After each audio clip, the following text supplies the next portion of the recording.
महाविद्यालयीन विद्यार्थिनीची हत्या करणाऱ्या व चिमुकलीवर अत्याचार प्रकरणातील दोषींना कठोर शिक्षा व्हावी, या घटनांना आळा बसावा या मागणीसाठी अमरावती जिल्ह्यातील धामणगाव रेल्वे येथे सर्वपक्षीय निषेध करण्यात आला।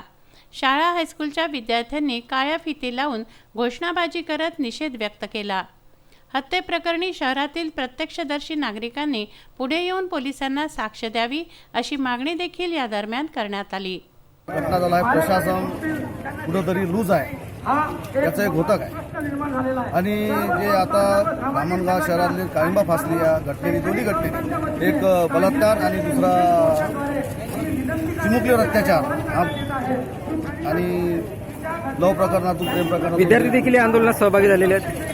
आज सगळ्या शहरातले, सगळ्या संघटनाचे, सगळ्या शैक्षणिक संस्थेचे विद्यार्थी आज सहभागी झालेले आहेत। आत्मचिंतनाची गरज झालेली आहे, कारण सपासप केलेले 13 वार आणि निर्गुणपणे केलेला खून या प्रकरणात उच्चभ्रू लोकांच्या वस्तीत झालेला हा घातपात अतिशय निंदनीय आहे।